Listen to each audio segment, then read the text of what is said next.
start before I grab my headphones. But yeah, looks like we should be live. All this noise. I took a power nap, came back, looked at the Lord of the Rings preview cards that got announced today for Magic the Gathering. So yes, I have seen the one of one ring and the regular everybody can get it one ring, and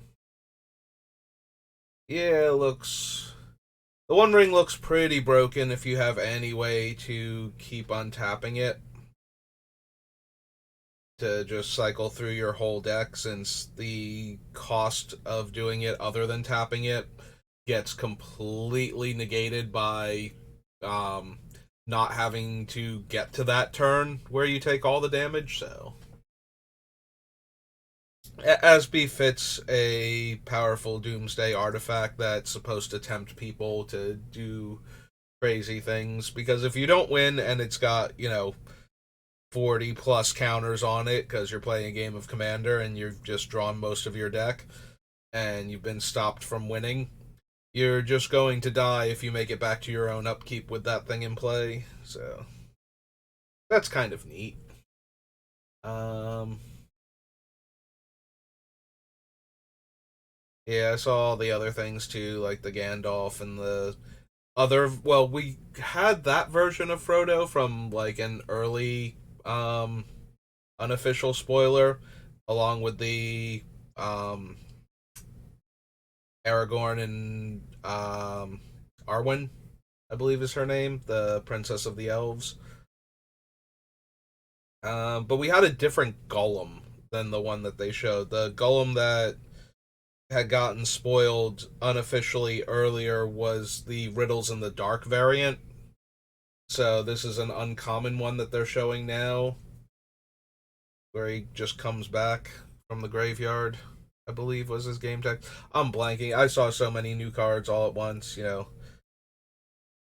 We got Gandalf and Tom Bombadil and the Ring and the Shire and Mount Doom and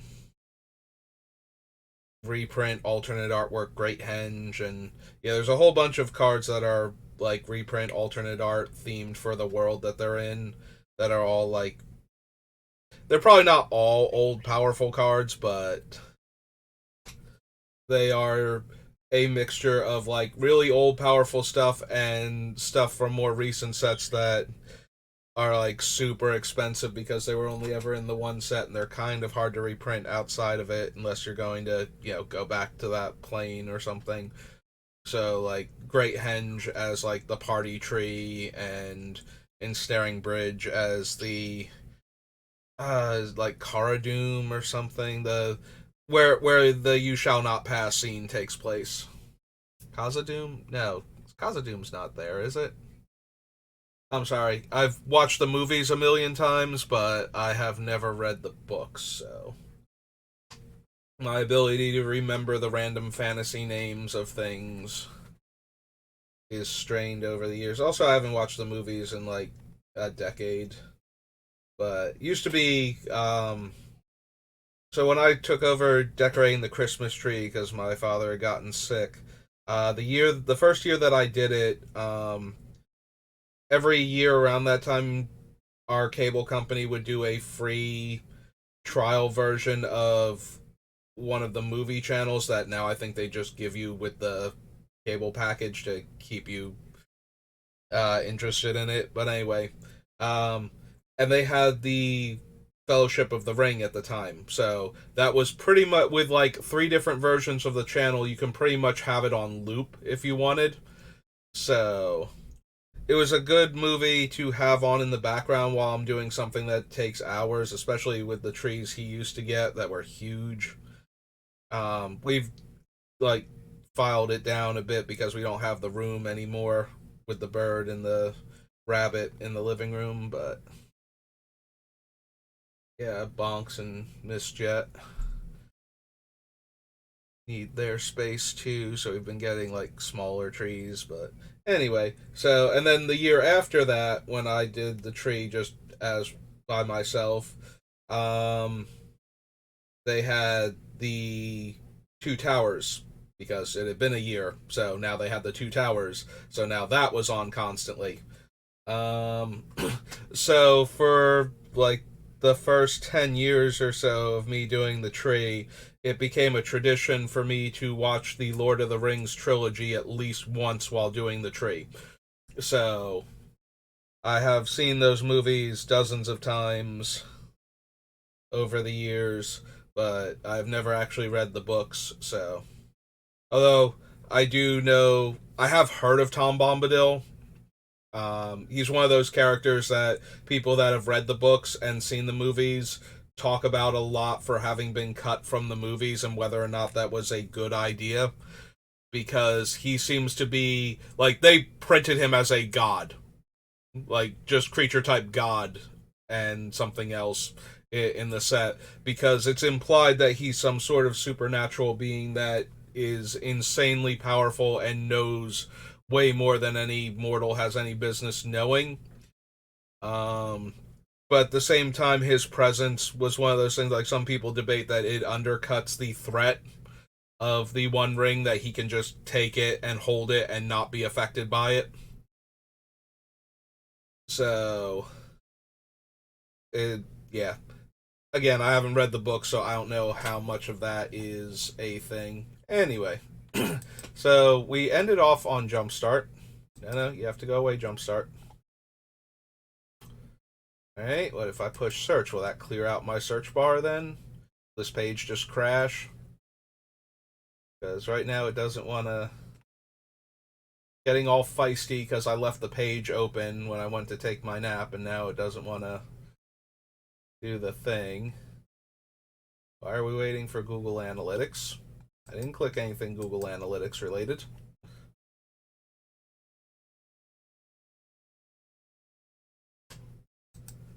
You can stop now. What are we doing? Just once you get rid of Jumpstart. What about set? No? Now we're going to make me put it all in fresh now. I'm going to have to refresh the page. Or just open a new page. You know what? I'm starting to think I might need to just open a new page. Let's pop over here. Or did my thing crash? Like, did Wizard site crash? Something up? I'm not dropping frames.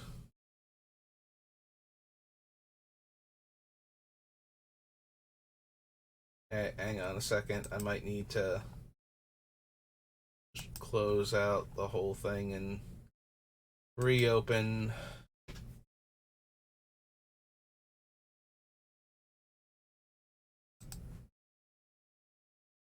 You don't need to see my home page or anything, any personal information. Oh, cool! Is Gatherer just down? Because it went to my home page very readily, but it's absolutely refusing to load Gatherer. Like, I was literally just on Wizard's website like 30 seconds ago looking at these cards, and now their website. Okay, their website is fine. Gatherer is down. Specifically, Gatherer will not load. Like, can I get to Gatherer from their website, or is it going to crash there too? I feel like it's going to crash there. It is literally just Gatherer. Because, of course, it is, because I need that. Hey.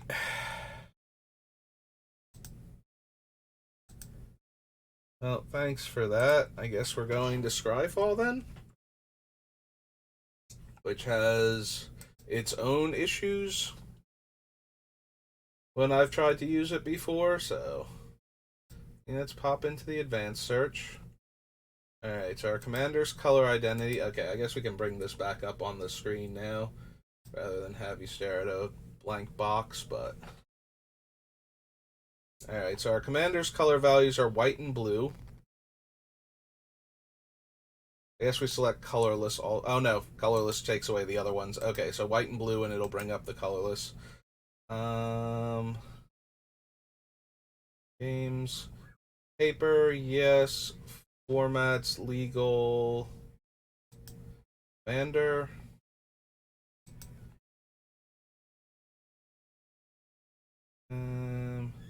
Enter a name or choose from the list. So we just did Jumpstart, but they list them differently is the issue. So what's first alphabetically? Kaladesh, Kaldheim. So Kaladesh is ahead of them. Yeah, now you're gonna make me remember set orders, aren't you? Alright, what if we put in K? Will it give me expansions that start with K? Kamigawa, Kaldheim.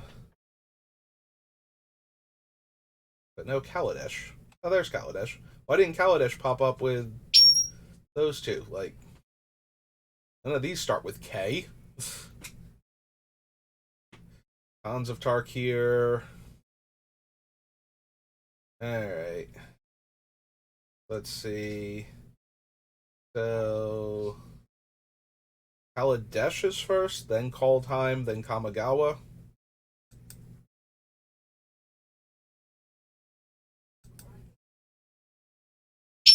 Alright.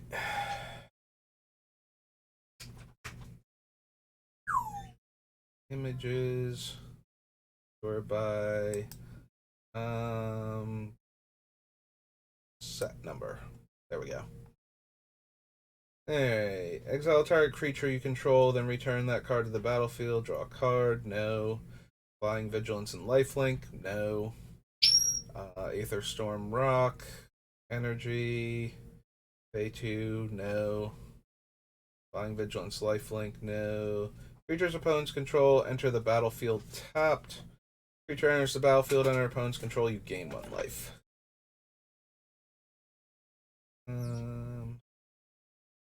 Enters the battlefield, you may return another permanent you control to owner's hand. Can attack, cast a spell, has to target that thing. Cataclysmic Gear Hulk. Artifact, a creature, enchantment, and planeswalker, and destroys the rest.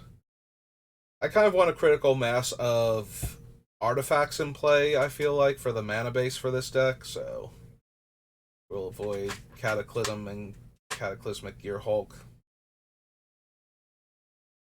4 energy, pay 2 energy, prevent all damage will be dealt to you by a source of your choice. Gains indestructible, gains flying. Enters the battlefield, exile target creature opponent controls until it leaves the battlefield. All creatures gain life. Cruise a vehicle, gains first strike.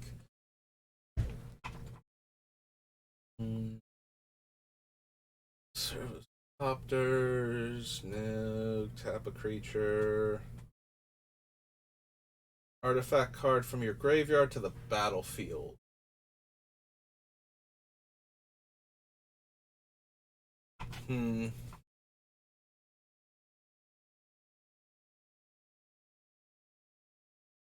Yeah, I suppose not. I was considering the fact that refurbish will probably cost once Heliod's flipped. Refurbish is going to cost like 1 mana a lot of the time, so we could buy back an artifact. But we also are running like every time Twister I feel comfortable jamming into this deck. So anything that does go to the graveyard might not be there by the time we have refurbish in hand. We would need to have it at the time the thing went into the graveyard, otherwise it's going to get shuffled back in first. And then refurbish is kind of just a dead card, so exile another creature, then return it to the battlefield. No. Beginning of your upkeep, you get 3 energy. Return all other creatures to their owner's hand. No to rejection. No to the coup.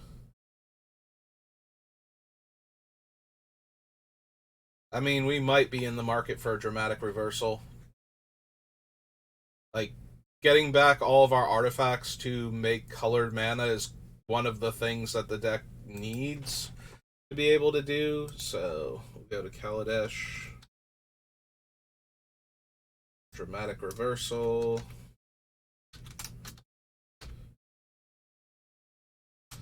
That is 1 in a blue and an instant.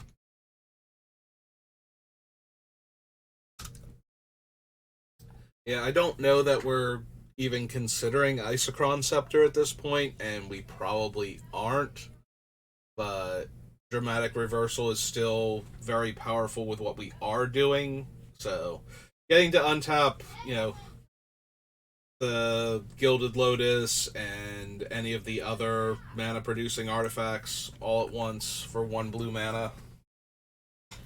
Because we will always be able to cast this for blue mana on an opponent's turn, or if we make any opponent draw a card on our turn. Use new targets or copy target instant or sorcery. No. No. Function.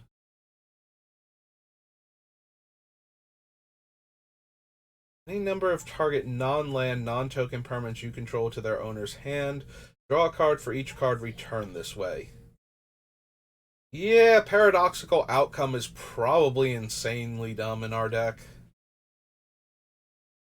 Before we write that one down, do we want Padim? My artifacts have hexproof.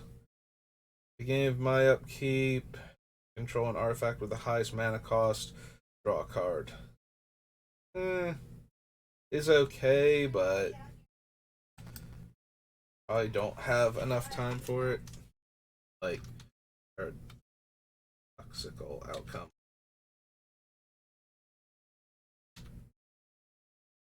So the way I envision this deck working is that one of two things is going to happen. We are going to cast Heliod and try to flip him in within a turn cycle and then go off, and that's going to work. Or we are going to cast Heliod and try and flip him, and it's going to fail.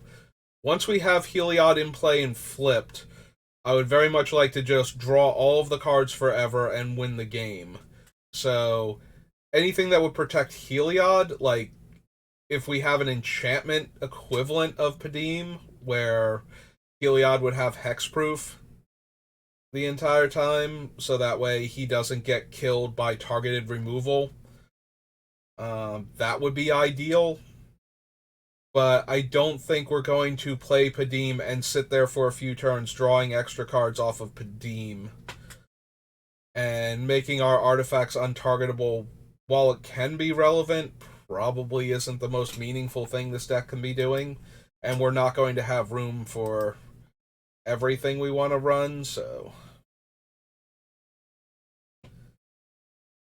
copy of target artifact or a copy of target creature and becomes an artifact creature.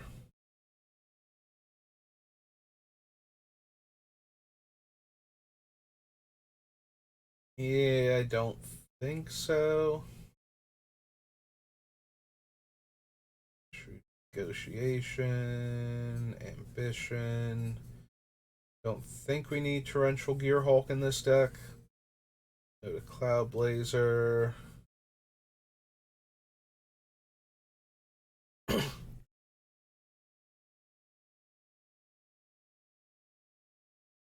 I'm not gonna lie, this deck could probably win with Aetherflux Reservoir. Well, once all of our spells are free, or only cost their colored mana requirements, it's very easy for us to just cast enough spells and generate enough mana to cast the colored spells that we need to in order to gain. So it's 1,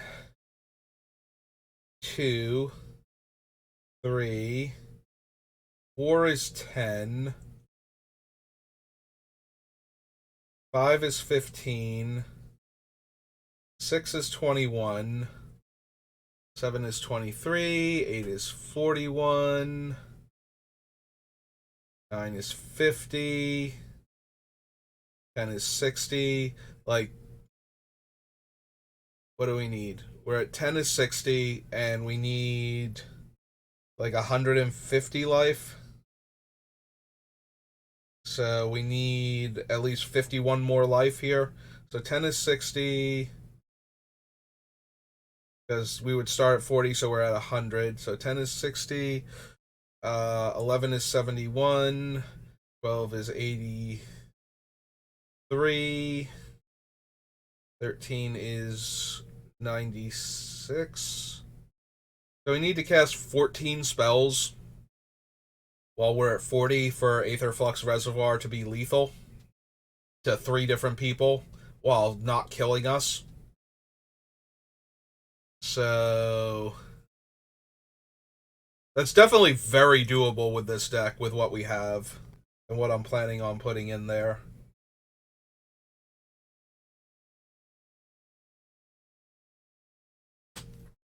Ah, hello, Vintage. Thank you for lurking.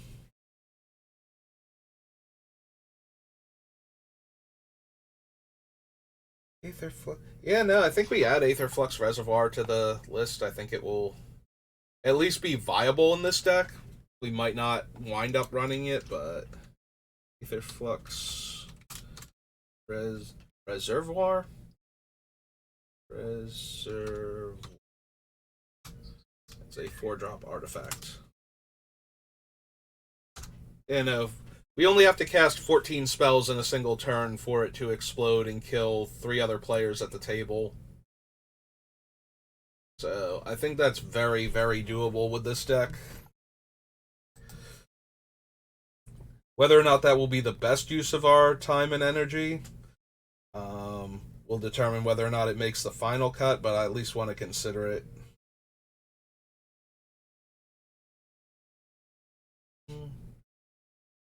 Energy makers that we don't need. Familiar has to die for us to draw the card, and I'm not sure we're going to be able to kill it.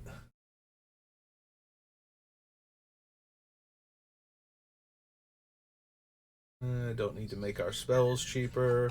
I mean, there's a tiny bit of an argument for something like Foundry Inspector to get us started, to ramp faster. But I think I would rather just have the cheaper mana rocks at that point. Because the main benefit for this is being able to cast multiple spells in a single turn. If you use it to cast a spell ahead of time, it's basically just a mana rock creature.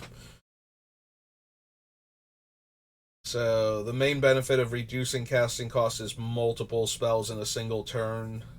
And I don't think we need that early, and once we get to the mid to late game, we should be doing that anyway. Like, far in excess of what one generic mana off could provide us.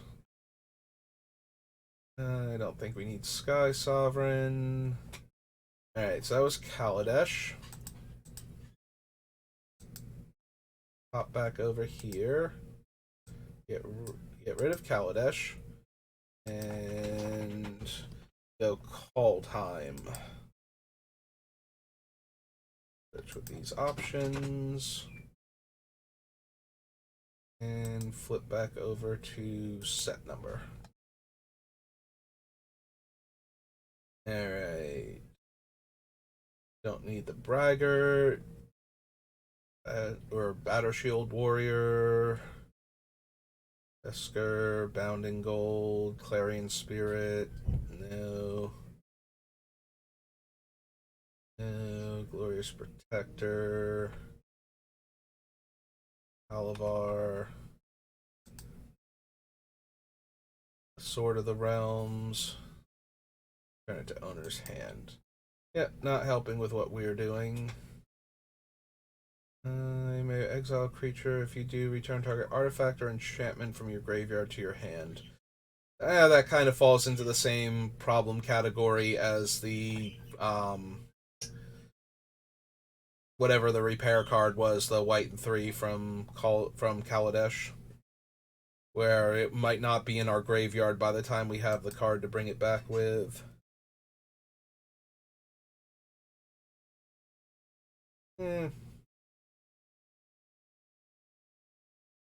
Ward 1 and prevent 1 damage.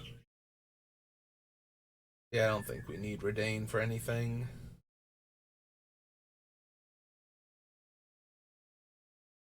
Don't need the rune. Legendary card or a saga. Nope.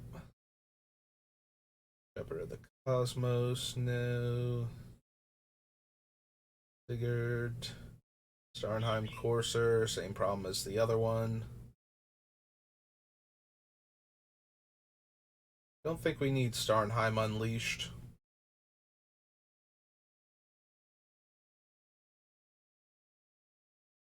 Probably don't need Epiphany.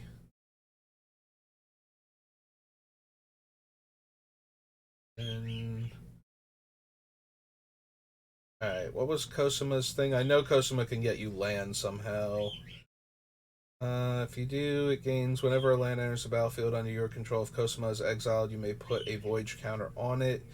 If you don't, return Cosima to the battlefield with X11 counters and draw X cards where X is the number of voyage counters on it. And the Omen Keel is whenever a vehicle you control deals combat damage to a player, that player exiles that many cards from the top of their library. You may play lands from among those cards for as long as they remain exiled. So it helps us hit our land drops, but it by stealing theirs, but it does not give us an additional land drop.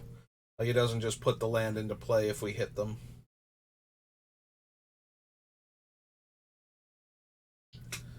No, the Charger, the Summoner.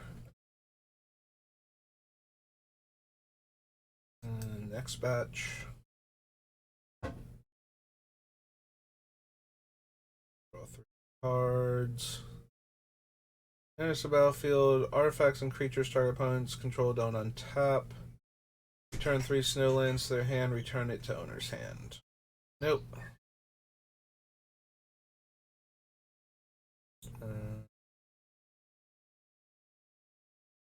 No. I think we need Orvar. This is not a reflections deck.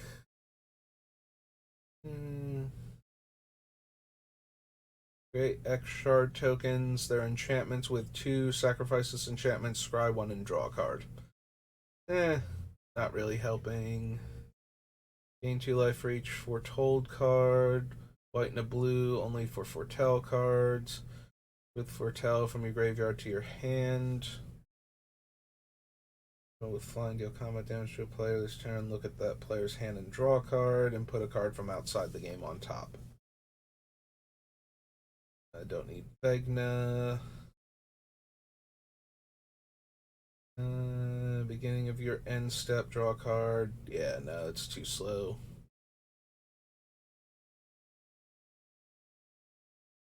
I don't need the ring. Rune Crown, Scorned Effigy, Weathered Runestone.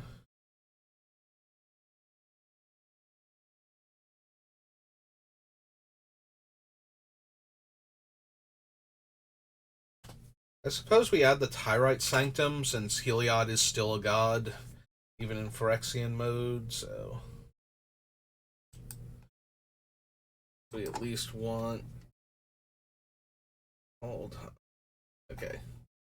So Tyrite Sanctum, T-Y R-I-T-E, Sanctum. Land.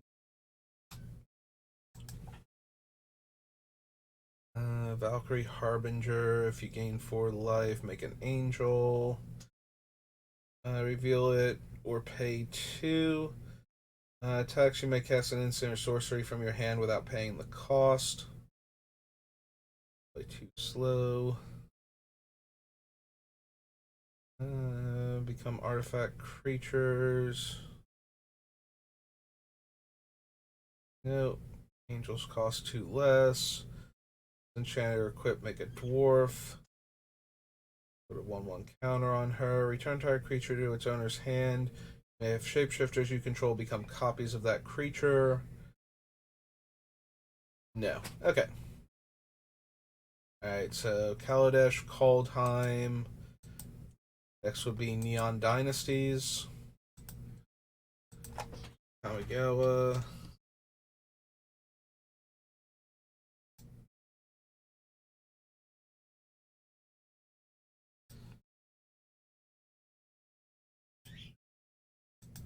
Put the set number. Okay. So no to the katana.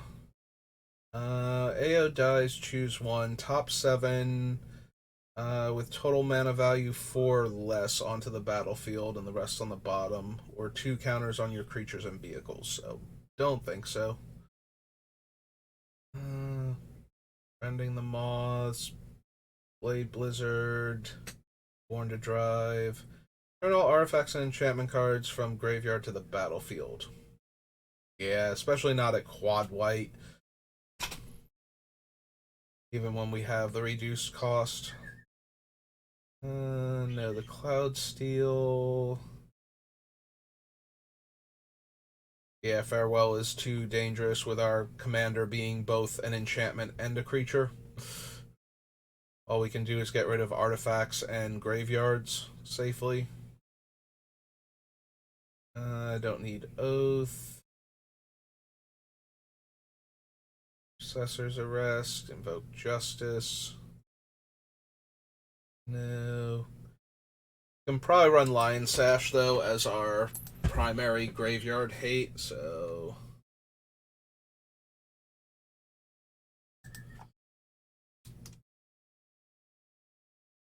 Lion Sash is... 1...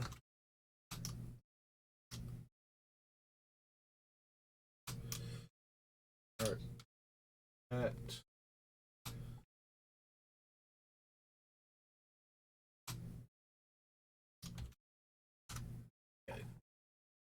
Lion Sash. Offering exile target artifact, creature, or enchantment with mana value X or less. The problem is that it's very hard to hit something large if we're not winning, and that's when we might need to do it most. So, being able to exile one of our opponent's things while we're already doing all the cool stuff is way less impressive, unless they flashed in something that's stopping us from winning after we did all of that setup, so...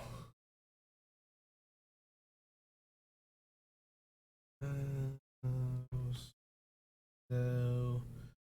Spirited Companion, don't need the Wanderer. Okay.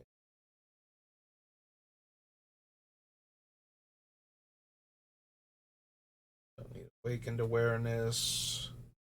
Hold the Unspeakable.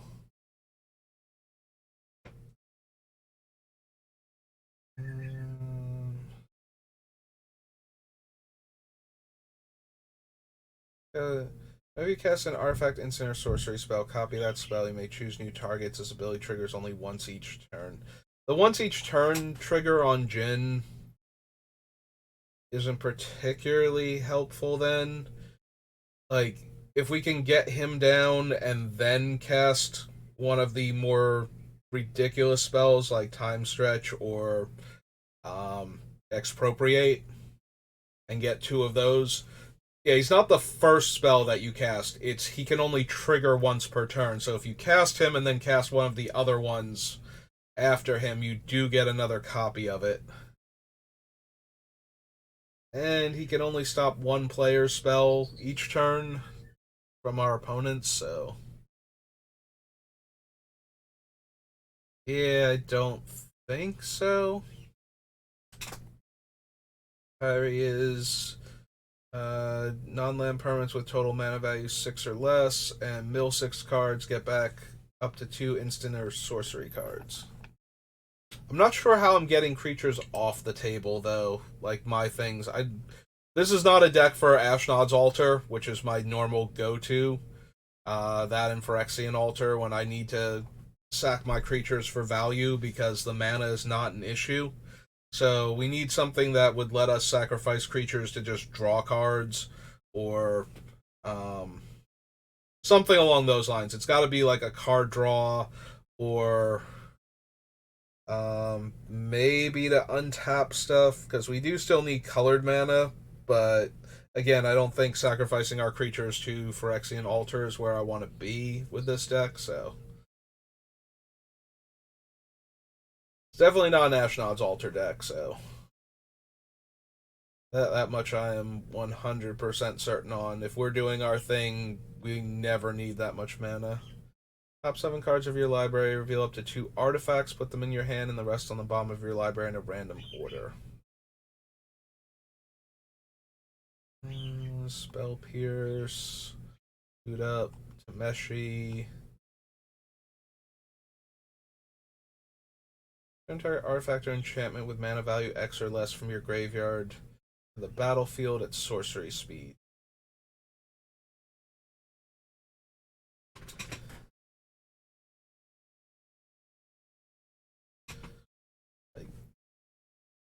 Do we want Tameshi at all?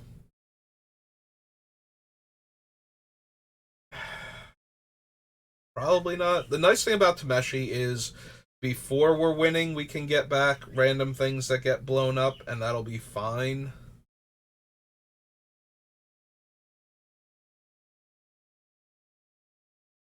I don't know that we need him for that, though.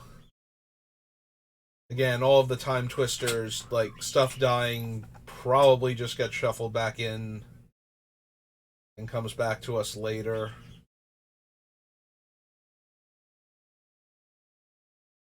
Or 2 cards unless you discard an artifact.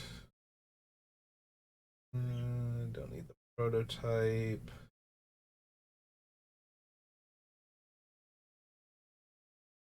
I don't think we're discarding enough cards for Containment Construct. Like, there's nothing that we're using to discard cards for value. So, Containment Construct isn't going to be able to set those cards aside so that we can probably still cast them with how this deck works. Yeah.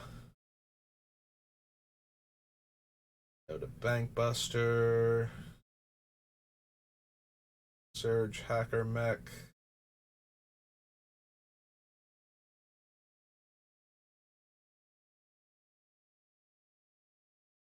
I don't think we need the channel lands either. Yeah, normally the channel lands are beneficial because they are lands that function as spells, but with how our deck is set up, they don't function as spells. Alright. How do we get to the commander decks to get the... That's true, we also have to do the Kaldheim commander deck too. Right, these are all sets. 4 sets. Master sets. Draft Innovation. Dual decks. Alchemy. Arch Enemy. Arsenal.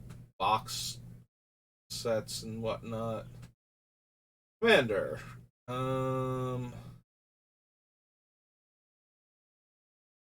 Rexia, Starter, Brothers War. Kaldheim Commander. Alright, let's start with that one.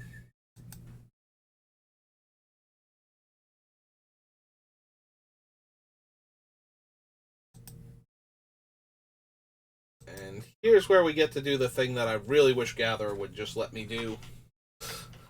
Here are all the cards that are only in the Commander deck and nothing else. The ones that debuted in this Commander deck, so... Flying Vigilance. First card with Foretell costs 0. Exile 1 or more cards from your hand and or permanents from the battlefield. Create a 1/1 white spirit token with flying. Will be put into the graveyard from the battlefield this turn. Exile instead. Return to the battlefield under its owner's control at the beginning of the next end step.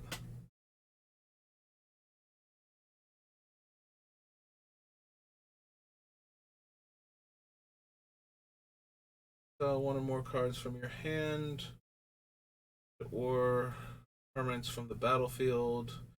Put that many counters on it. 5 or more counters has flying. 10 or more counters has indestructible. Search your library for a basic plains card and reveal if opponent has more lands than you. Put it on the battlefield tapped, otherwise put it in your hand, then shuffle. Spells you cast from anywhere other than your hand cost 2 less.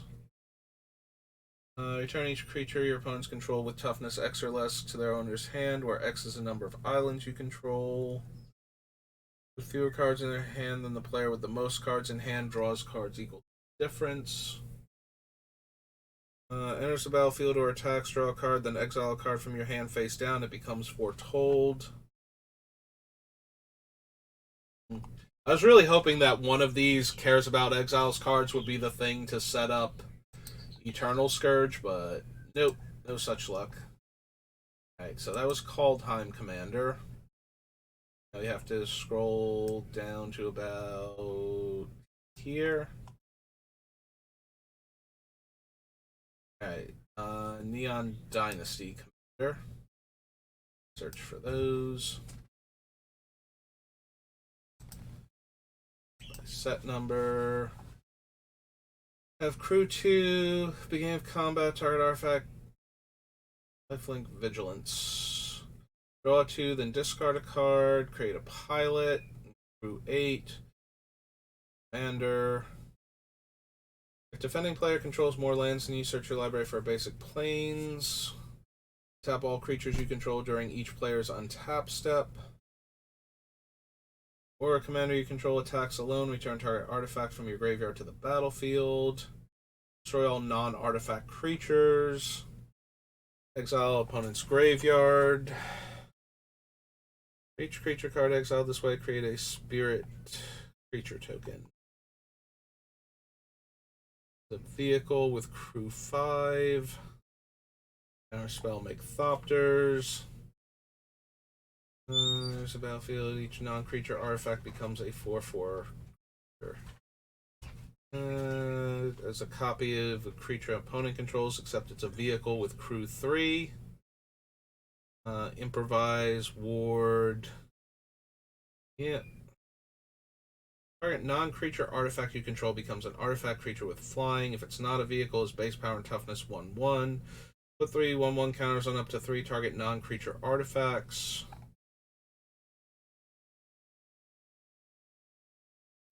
Flash, flying. Creature you control deals combat damage to a player. Draw a card.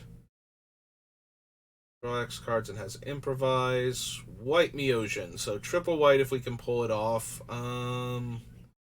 Create a 1/1 colorless spirit token for each permanent you control. No. Another legendary permanent enters the battlefield. 1/1 counter on Yoshimaru. No. Enters the battlefield with the counter. Copy target permanent spell you control 3 times. Probably not. And then we have all of those. Alright, so that was Kaldheim, Kamigawa, Neon Dynasty, and Kaladesh.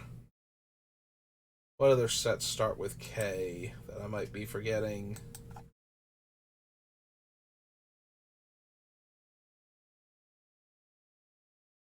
Kaldheim, Kaladesh.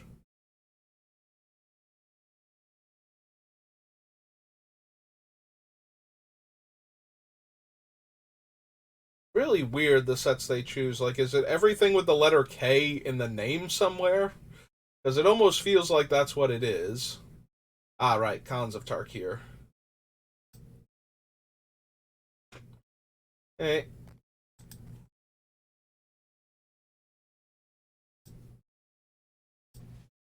Set number. Okay, Outlast gives lifelink, gives flying, gives first strike to creatures with counters on them. Flying vigilance, have vigilance, can't be or can block an additional creature rather. No, no, no, still no. No to all of them. +2, +2, +2, +1. Warriors you control gain lifelink. Random prowess dudes. No to that card. Don't need Wingmate Rock. Clever Impersonator.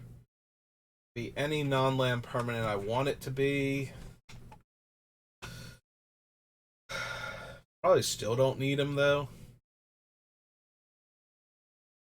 Alright. So there's a slight temptation for Dig Through Time, because we might be able to cast it anyway by delving. And if we delve away things we don't want to redraw with the time spiral effects, then that's good. Notably, once we start reducing the cost, we can't delve away things once the cost is reduced by 6.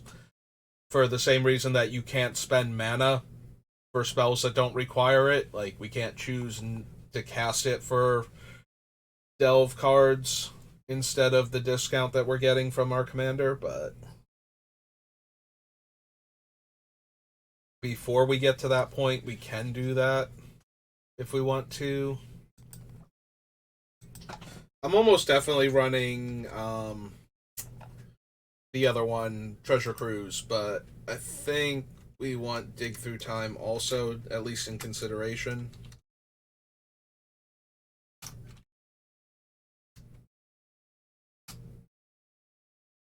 This is 6 blue. Yeah, I think Treasure Cruise is better because we can draw 3 cards for a single blue mana with no downside once we've cast any of our wheel effects. Unless somehow all of our opponents have chosen not to draw those cards through other effects, but I don't see 3 opponents running Obstinate Familiar or the Words of cards from Onslaught, or that one white enchantment from Stronghold that I'm thinking about running. That lets you skip a draw and put a counter on it, and then when there are 3 counters on it, you can sack it and draw 7.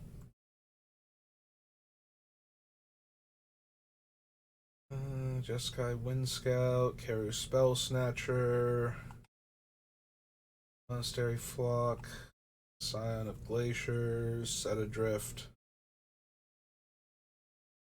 Actually, did I scroll past anything else? Like, I'm looking at individual cards, but I don't think I'm registering all of them at once, so let's just double check. Nope. Nope. Okay. Yeah, Perlink Ancient, no.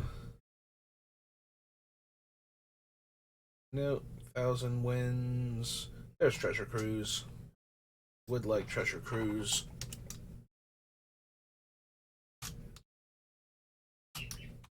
Is 7 and a blue for a sorcery. Yep, okay. Water Whirl, no. Weave Fate. Nope. Next set of cards. The Purse. Archive, Dragon Throne. Nexus. Huh. Like, I know Cons is primarily 3 color stuff. There was no... Oh, right. All of the 2 color stuff is enemy pairs, isn't it? There's not, like, one random white-blue card. The set. Yeah, okay. That is how it be. So, that was Cons.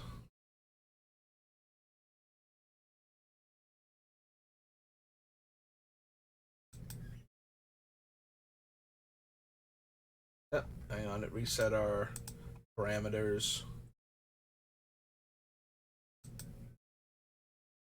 Alright, so that was Cons.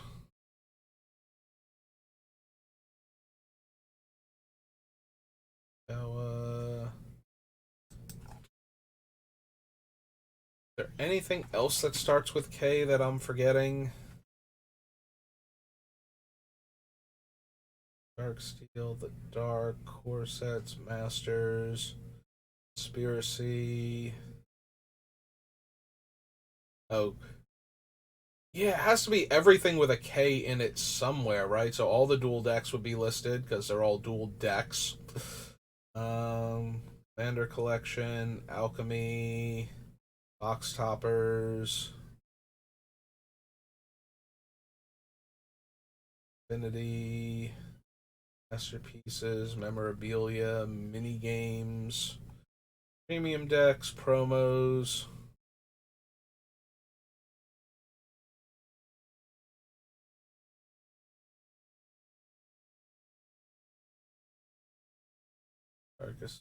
Uh, all the promos from various things. Starter.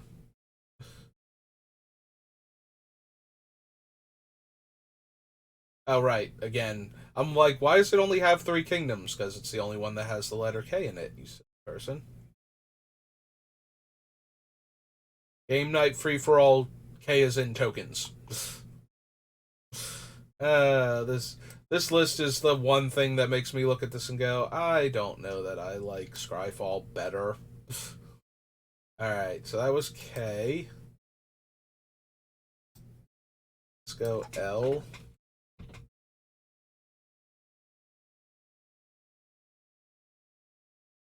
Then we have to narrow it down to sets that start with L. Worldwake, Alara Reborn. So we have Lorwyn, Legions, means also Legends.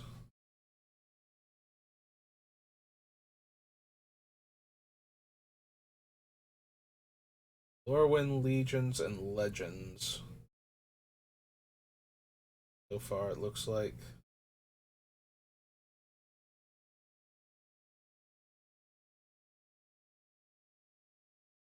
Alright, so let's go Legends then.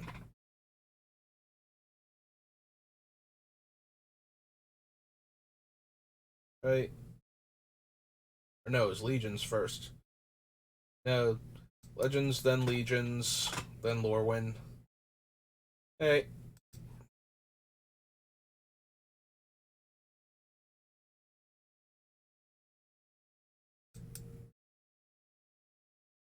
So does set number work on this set?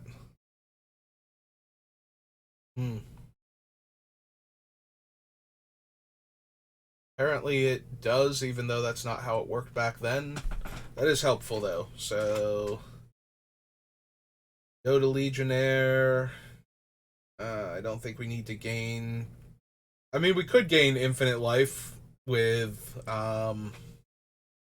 what's its name? The Aetherflux Reservoir, but I don't think it's actually worth a card to put Alabaster Potion in.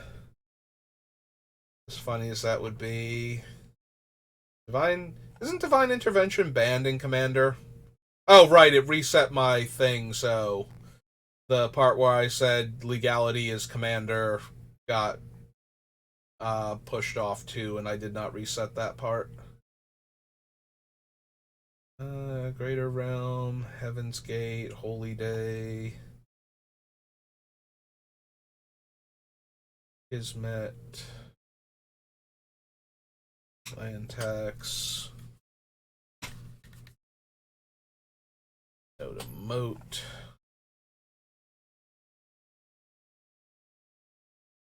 Presence of the Master, move enchantments, Acid Rain, no. Magic Aura, Elder Spawn, no, no, no, no, no. Okay. All instants and interrupts are countered unless their caster pays an additional X, where X is the casting cost of the spell being cast. So notably, it says X with the little colorless generic symbol, but I'm pretty sure this requires you to actually pay the cost of the spell. Oh no, where X is its mana value. Okay, so never mind, that does work then. So but it's not a casting cost, so it's not reduced. We would have to pay the mana cost again. I was thinking we might be able to circumvent in the Eye of Chaos, but yeah, it doesn't increase the casting cost. It just has a trigger that requires you to pay the cost again in generic mana, which is not how our commander works and would not allow us to bypass in the Eye of Chaos then.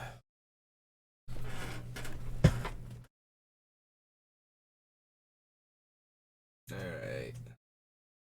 We will, however, run Mana Drain, because till we get to the end game and have infinite mana, I will need ways to set that up. Also, it's just great for protecting our commander.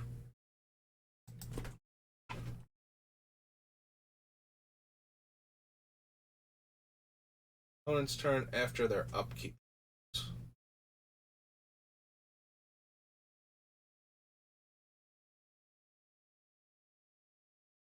So we could use reset if we want to go off on an opponent's turn. The more I think about it, though, the more I think we kind of want to take advantage of the cards that stop the opponents from using all the cards we're giving them. So while reset would work in this deck, if we were just going by the, hey, you've already drawn one card, now let's make everybody draw 7, and now that's minus 24 to our casting cost, and yeah, that's fine, but I don't think we want to do that when we can do the play it all on our turn and stop other players from interacting with it.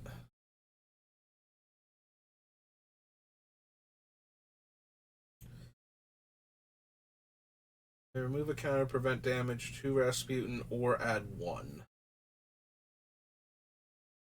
Yeah, getting more colorless mana doesn't seem like it's helping enough. No to the tomb, no to arena. The mana batteries aren't doing much.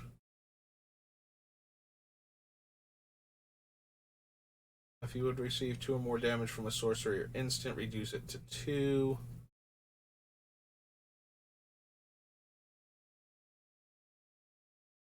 Life. During your upkeep, put 1 counter on target creature. You may remove this counter anytime to regenerate that creature. Corrupt or enchantment. Tackle. Spells.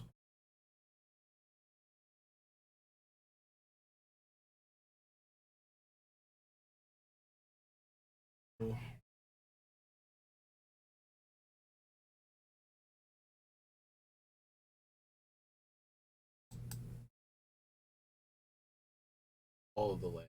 Can't run Caracas. Don't want Tabernacle, and we don't need Talaria. Okay. That was Legends. Oh, we got rid of everything again. White, blue, Commander, the Legends, Legions.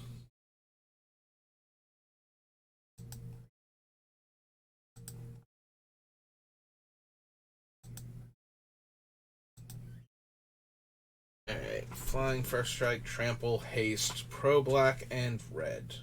And Vigilance, but Vigilance wasn't spelled out, or had to be spelled out back then, rather. Yeah, she's still triple white, and kitchen sink abilities notwithstanding, I don't think so.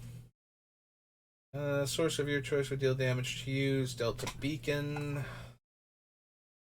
It's put into a graveyard from play. Remove it from the game. Return up to 2 target bird and or cleric cards from your graveyard to play.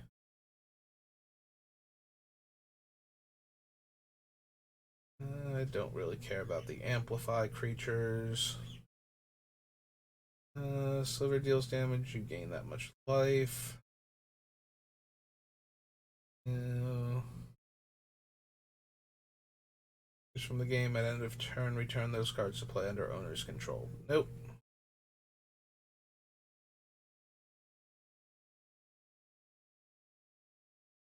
No. No. No. I mean, we can cast morph creatures for free if our opponents have drawn a total of 3 cards in a single turn, but I don't know that that's helping us because we do have to still pay the cost, whatever it is, to unmorph them. So for the most part, I don't think that's actually helpful.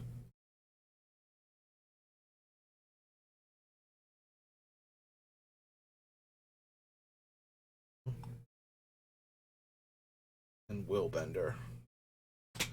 Yep, okay. So Legends, Legions, Lorwyn is the last one for the L's.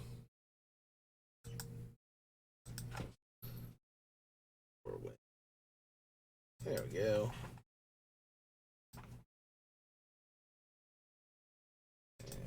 Set number comes into play. Each player's life total becomes the highest life total among all players. Probably not. And if I'm actually doing something with the um, Aetherflux Reservoir, definitely not.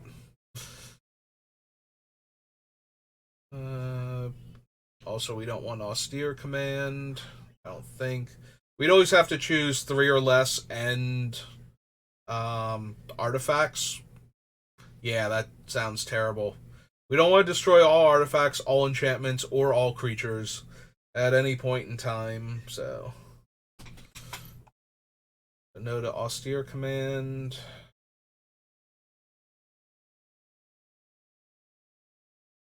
Don't need the Changeling.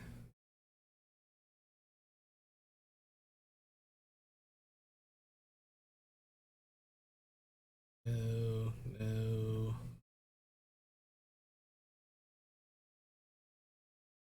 Hoof Prince. No to Harbinger. Your Entity. Livian Ring. Purity. Yeah, no. Not seeing anything.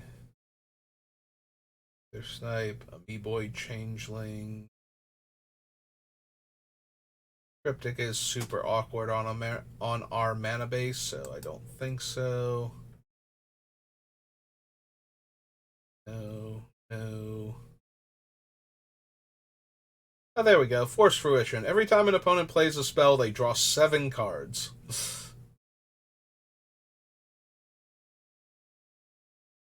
uh, Mildly amusing, but ultimately, I don't think so. Summer Dust Nap, Guile, Jace.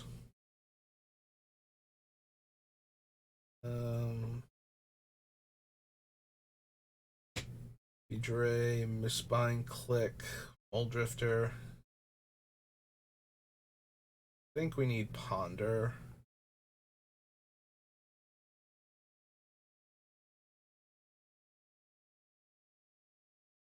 Mind, Zephyrnet. Nope. Some Merfolk protection from the color of your choice. No.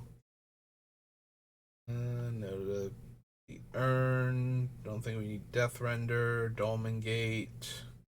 Things at Bright Earth. 1,000-Year Elixir. No. And no to the lands. Alright.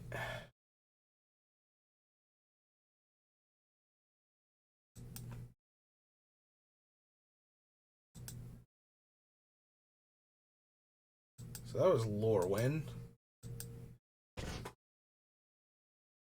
Oh. I forget which core sets use magic. I think it's 10 through Origins.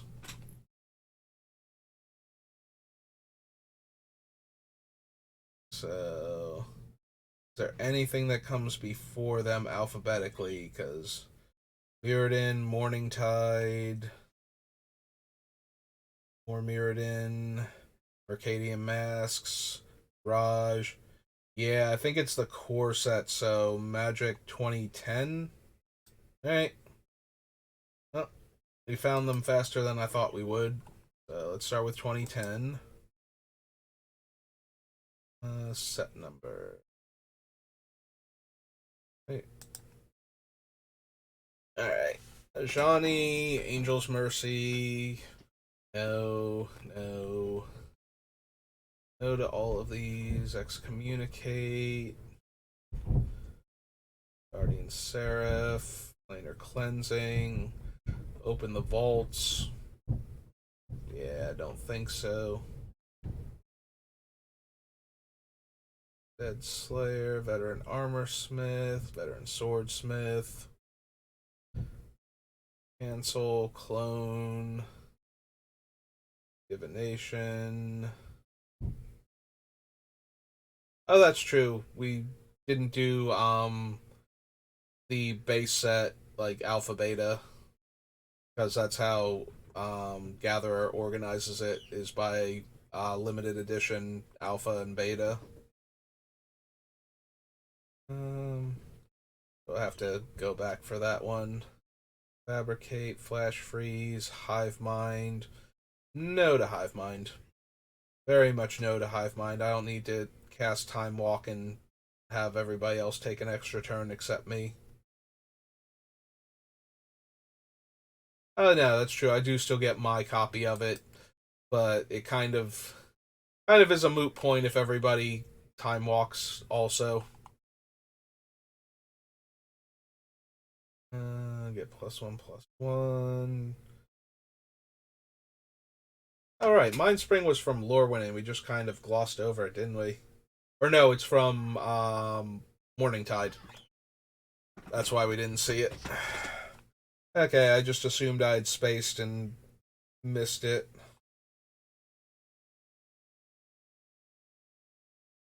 Still don't need Dark Steel.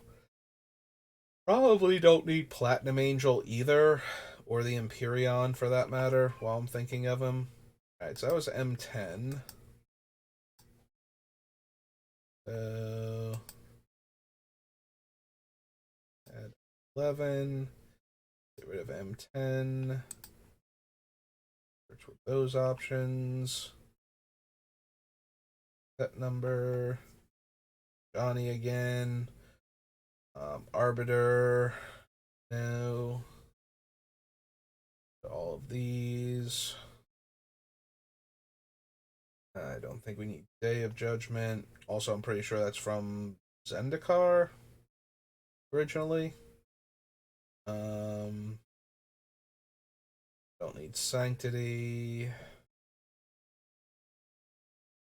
Sarah Angel, Sarah Attendant. Enters a battlefield, gain 3 life. Nope. Don't need Vengeful Archon. Air Servant.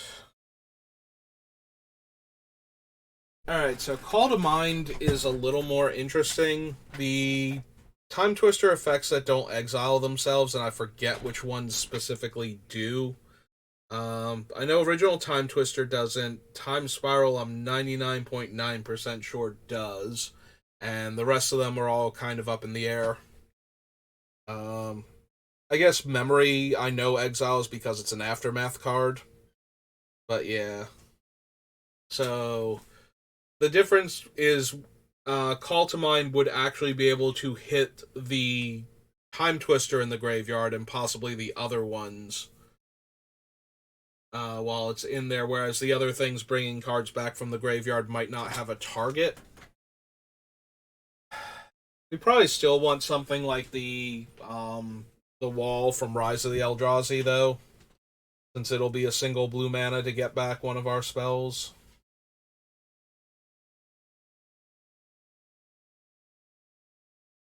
Um, so yeah, I suppose we don't need Call to Mind. Like, if we've already cast one of those, then all of our spells are 7 mana less anyway, or more, depending on how many opponents we have, so... Mass Polymorph? No. No, no, no, no, no. Oh, there's Time Reversal. And Exile Time Reversal. Okay, so that's not something we can get back, but that is Time Reversal, and this is what, M11?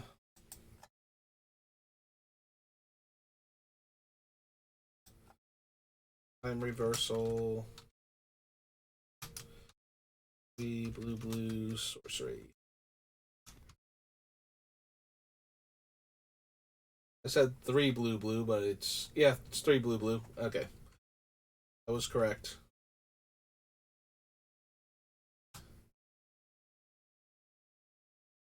Yep. Time Reversal on the list. Order Servant, no. Don't need those things. Elixir, no. Juggernaut, Platinum Angel again. Overseer. Well, there is Temple Bell if I need to get the cost down even lower. I don't know that I'm ever going to need Temple Bell for anything other than to try and find one of the draw sevens, but and to make things cheaper in the meantime.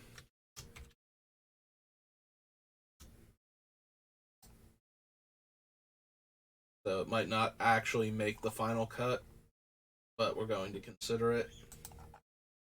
Alright, so that was M11. Next up is M12.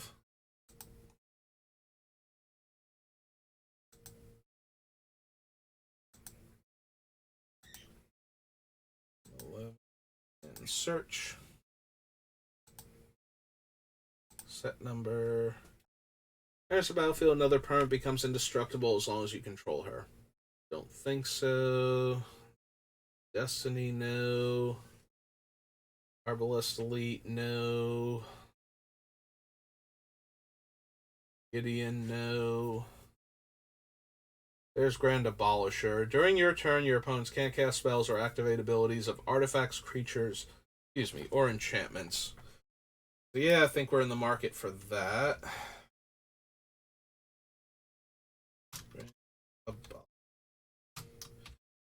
White, white. What is this creature type? Human Cleric 2.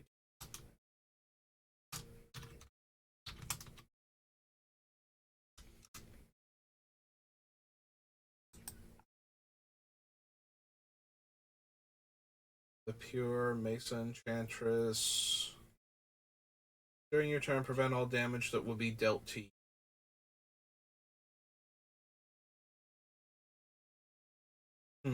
I don't think we have anything that can deal damage to us as a side effect for a benefit.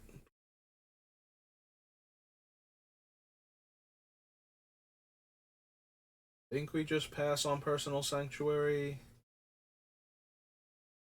Dignitary, Timely Reinforcements.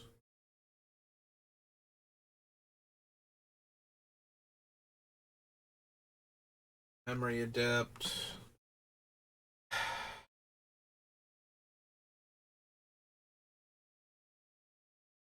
So Archivist is interesting as a reusable windfall, but at the same time, that means he has to be in play, and that uses up a bunch of blue mana, unfortunately. Like, even if we're going to use a Chroma's Memorial to give him haste, that still eats up a bunch of our blue mana in a single turn. Don't need Mind Unbound. Don't think we need Phantasmal Image. Visions of Beyond probably will only ever be one card, so no. These. Dial, no. Yep. Okay. M12. 13.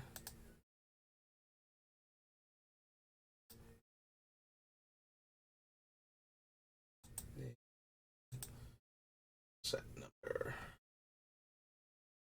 Lifelink. Also, oh, right. Actually explaining lifelink. Core set.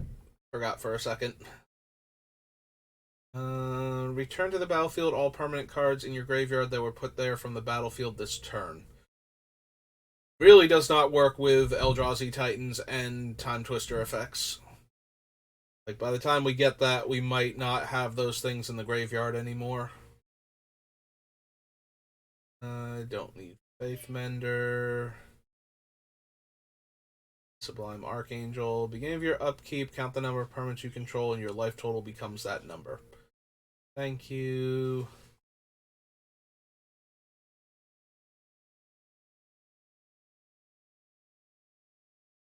Yeah, it's funny.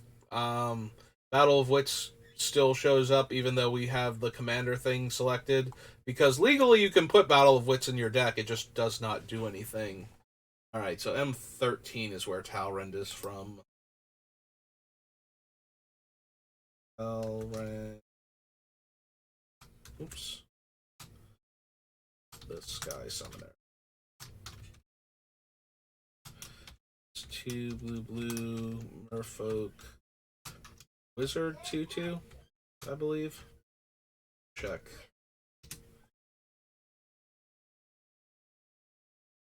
Merfolk Wizard 2.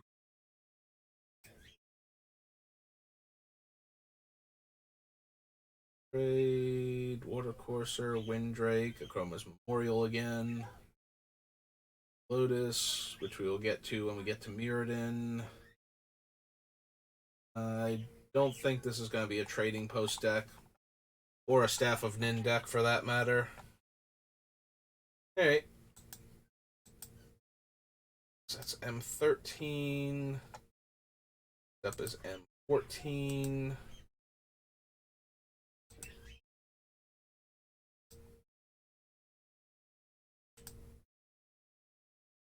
Set up 10.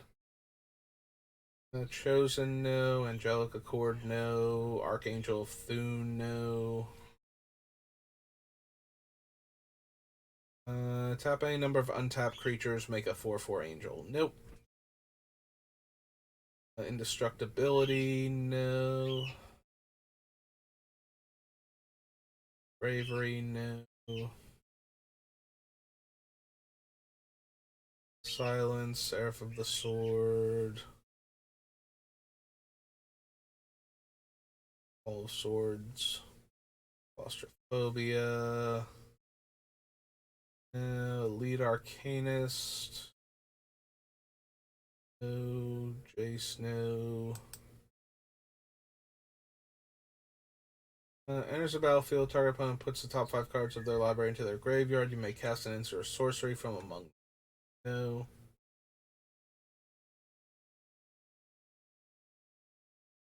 Is Water Servant, Windreader Sphinx, Darksteel Forge, Elite Guardian, Wishes, no. Staves. Nope, okay. It was M14, right? Yeah. Getting close for time for me to go to work, but we should be able to get through Origins and 15 at the rate we're going before I have to.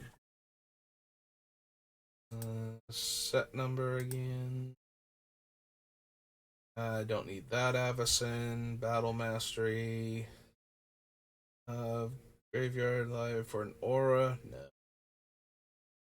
Have enters the battlefield, exile a creature opponent controls until this leaves. No. Nope. No. Target creature gains indestructible until end of turn. So the one thing about ephemeral shields is between the card draw from the opponent and Heliod himself, this will only cost. So it won't cost any mana if both of those things are true. If I haven't flipped Heliod yet, it'll cost 1 colorless mana and tap Heliod to give him indestructible until end of turn. So there's this one, and there's the one from New Phyrexia that's like a white Phyrexian mana and 1 for the same effect. So you can pay 2 life, and then the flipped Heliod will negate the 1 colorless necessary, so you can cast it for just 2 life. I'm going to add it to the list. I don't know which specific yeah, it's M15. Which specific protection spells we're going to use. Because there are a lot of them that are very similar.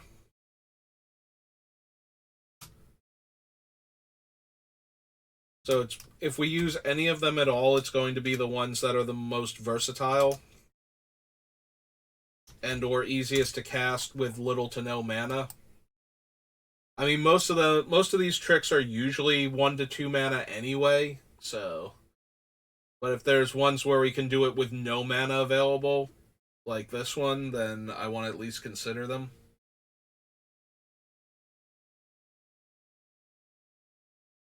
Do less from your graveyard to no. Less than your starting life total becomes your starting life total. We don't need the soul. +2/+2 in protection from colors.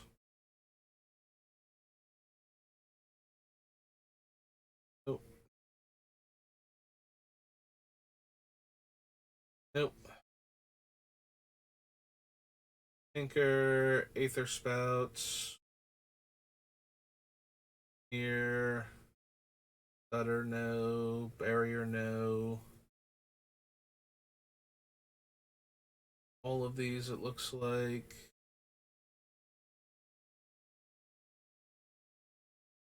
There.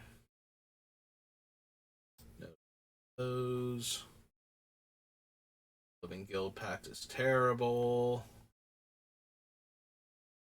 Their creature enters the battlefield. Tap creature and opponent controls. Not super great. Choose a card in your hand. Guesses whether it's higher or lower. May cast it without paying its mana cost.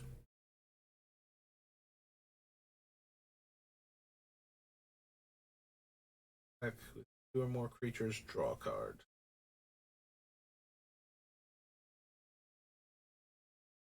Nope.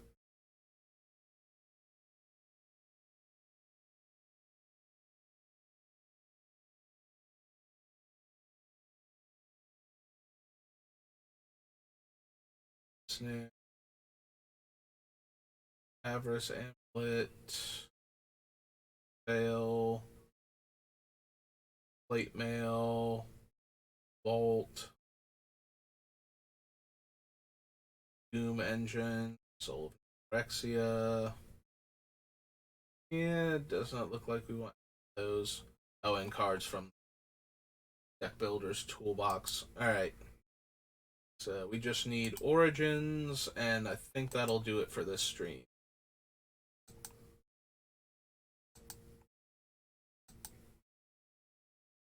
So search with these options. Set number. Don't need the Jailer. Tactician. Archangel of Tides, no. No. No to Dead Children. Solar's Lieutenant. Villain of turn, if a creature would enter the battlefield and wasn't cast, exile instead, draw a card. Yeah, I don't think so. Don't need Hixus. Pythion.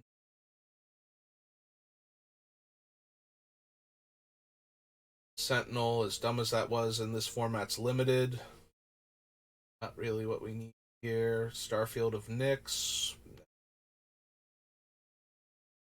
Put him Heartbeast. Tragic Arrogance. Choose from among the players control an artifact, a creature, enchantment, a planeswalker, then each player sacrifices all of the other permanents they control.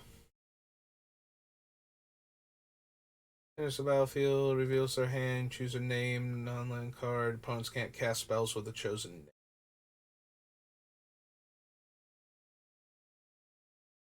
Nope. Nope. Days Undoing. Each player shuffles their hand and graveyard into their library and draws 7 if it's your turn and the turn.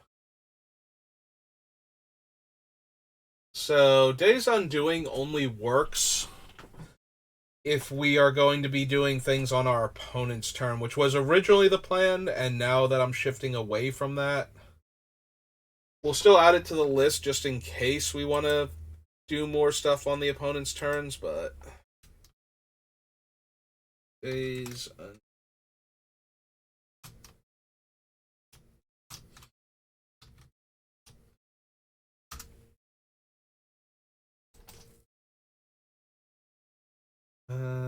can't attack unless there are 7 more cards in our yard. Exiles things from our graveyard for effects. No. Hydrolash. Rin's Prodigy. No. All of these.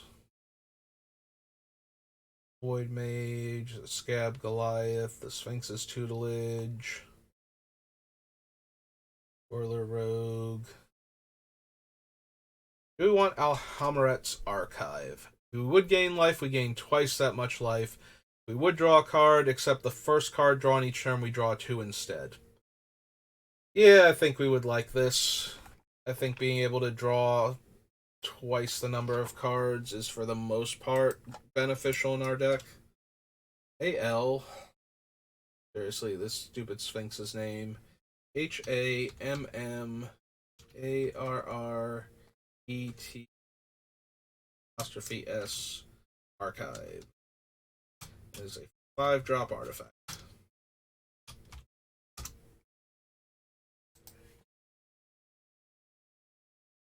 Don't need these things though. No. About enchantments we have, which doesn't do much. Gain hexproof and prevent damage dealt to me. Go to the Animus, no. Yep, and a few more cards from the side things. Alright, so we made it up through all of that. Just out of curiosity, this thing back up and running now? Of course it is. So go to advanced search. I just want to make sure we didn't miss any sets. So if we go L, we have Legends, Legions.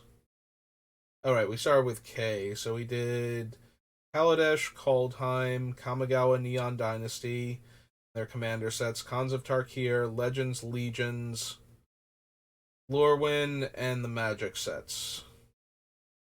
Now we got a few minutes. Let's real quick add the dual lands and Soul Ring and whatnot. And Time Twister. Colors are not black, not red, and not green.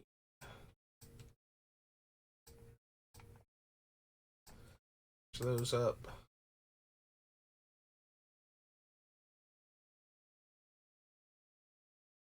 Alright. No to Air Elemental. Ankh Mishra. Don't think we need Armageddon. I am down for Basalt Monolith, though. It costing 0 mana when we're doing our thing, or just providing us with 3 extra mana. Like, both fine. So, 3-drop artifact.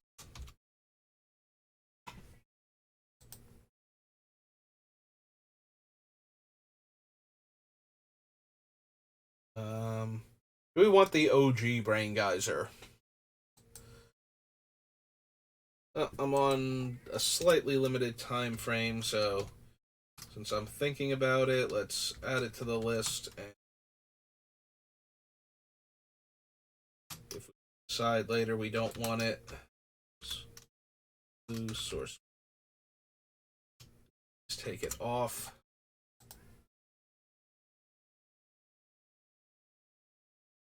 Clockwork Beast, Conservator, Control Magic, Copy Artifact. We might want Copy Artifact. I definitely need a lot of artifact mana sources for this deck because we are going to we're going to be casting a lot of spells in a single turn, and we might spend a whole bunch of our mana before we flip Heliod and cast one of the Time Walk, or not Time Walk, one of the Time Twister effects. So those are all going to be very mana intensive, and we want to be able to do that in a single turn cycle to set this up. Or we want to at least be able to cast and flip Heliod and protect him until we can get back to our turn to start casting everything. So we're going to need a lot of mana, so that way we can hold up a lot of different spells. Also, this deck has a very high average mana cost, and there are going to be times where the best play we have is going to be doing something like hard casting Ulamog for the full 10, and that's not unreasonable if you have the colorless mana ramp that I'm adding here, because we're going to add that. We're going to add Mana Vault when we get to it, and it's not the best backup plan for the types of decks where I would want to break this deck out, but it does do something to be able to cast any of those cards super early, so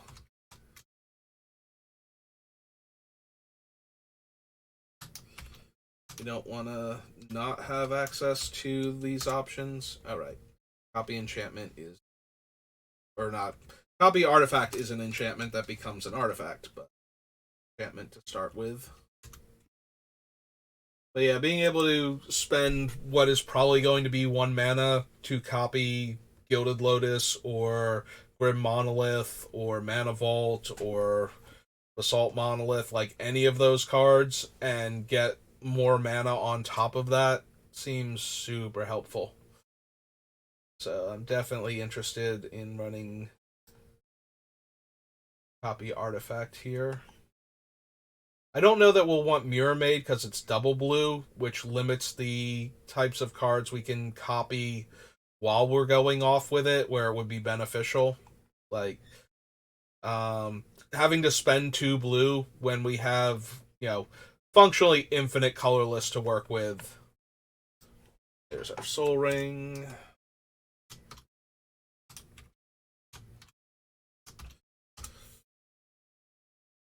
Seems like not the best use of our mana, but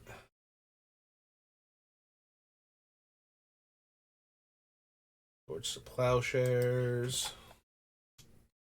Oops.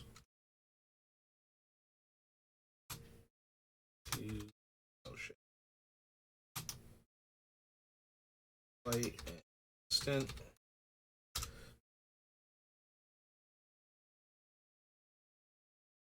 Time Twister and Tundra.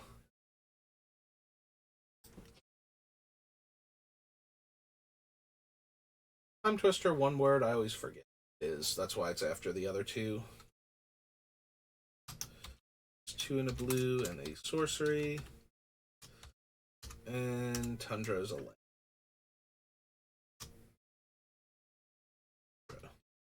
There we go.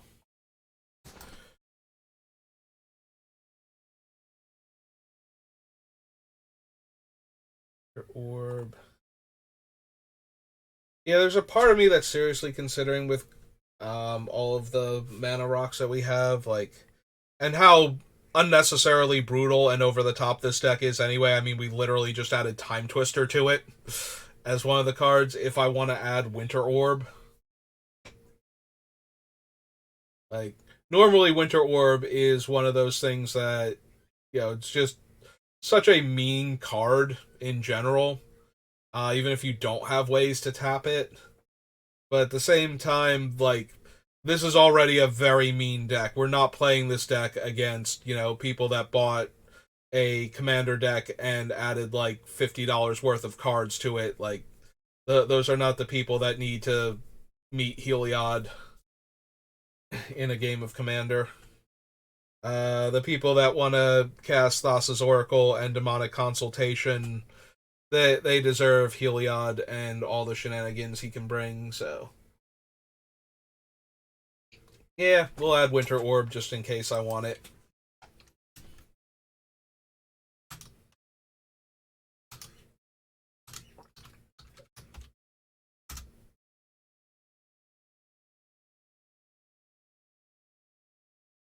If we're running Winter Orb, there is some value to having the Modern Masters Urza that can tap your artifacts to add blue mana, among the many, many other degenerate things he can do.